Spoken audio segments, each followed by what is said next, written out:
For January 2019, I'm combining my match videos of the Rio Black Rifle match and the Rio Salado 2-gun/3-gun match. I'm going to start off with a few stages from the Rio Black Rifle match held January 5th, 2019. I'm using my KE-15 shooting team rifle with 16-inch rifle gas Foxtrot mic barrel, Young Manufacturing SLC carrier, SLT2 trigger, and the Steiner R1X optic. At this match, I learned the limitations of the Steiner R1X. I do believe it has a significant amount of parallax that affects point of impact depending on the shooter's head position behind the optic. I did not encounter these problems at the 2-gun action challenge match held in Tucson because of the relatively short ranges. But at this match, we are regularly shooting out past 200 yards, potentially to 400 or 500 yards, and the head position of the shooter can affect the point of impact dramatically. Switching positions to the rooftop prop, my head position changes a bit and my hit ratio becomes even worse. Regular viewers of my channel will know that I don't usually shoot this poorly. Something was wrong and I needed to identify what the problem was.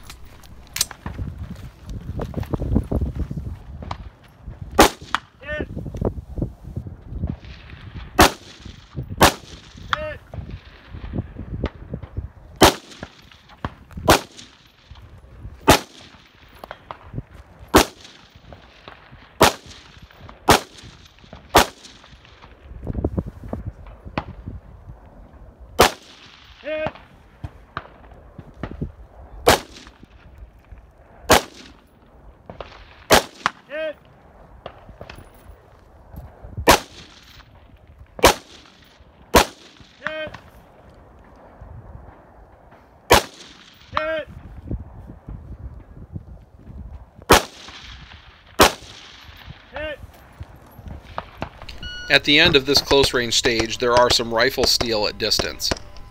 From this final shooting position, my head is in the same relative position to the rifle as it was when I zeroed it from the bench. I'm not straining my neck and my eye falls in the same place behind the optic. I go 1 for 1 on these steel with no misses.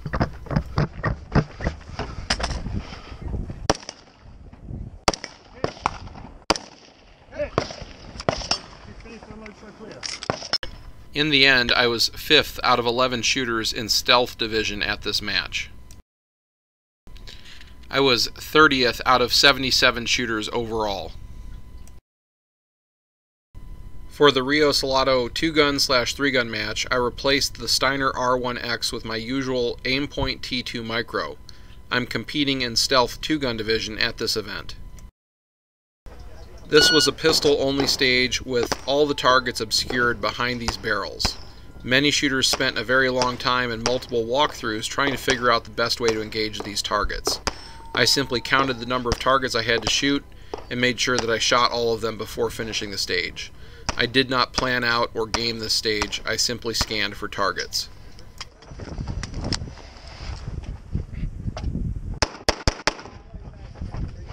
The yellow steel here are no-shoots. I should have moved over a bit further to the left to engage this Texas Star.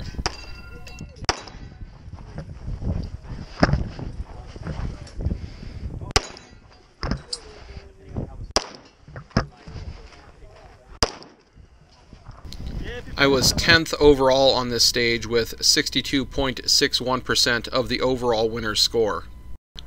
This stage begins with a 60-yard pistol hit required.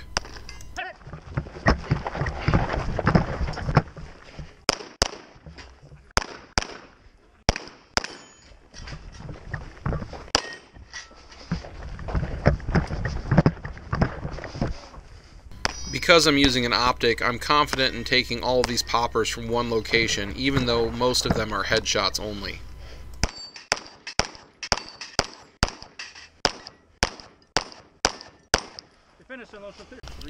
I was 8th overall on this stage with 73.98% of the winner's score.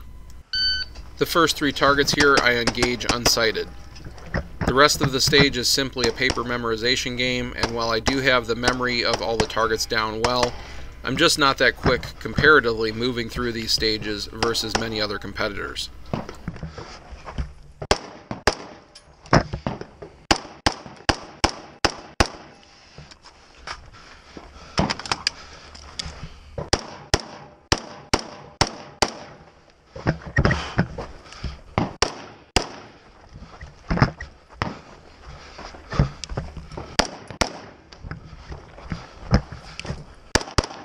If you're finished on load, show clear. 4006. I was 36th overall on this stage with 64.98% of the winner's score.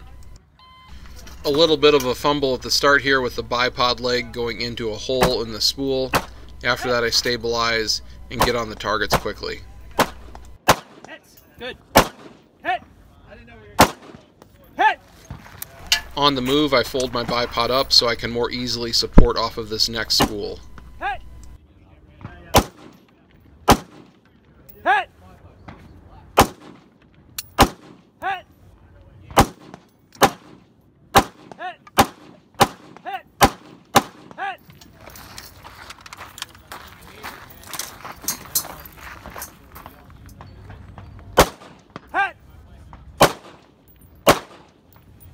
Hit. My hit ratio using the Aimpoint Micro is much better than it was using the Steiner R1X on a similar type of stage. I was second overall on this stage with 79.65% of the winner's score. I won Stealth 2-gun division, but there were only 3 of us in that division this month. Overall, I was 8th out of 101 shooters. My verdict on the Steiner R1X is that it's great for close-range guns like short-barreled rifles and pistol-caliber carbines.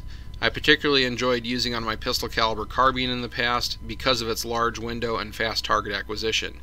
It does, however, suffer at long ranges due to parallax issues relative to the shooter's head placement and eye placement behind the sight. Thank you for watching, and come back again for more match and multi-gun competition content.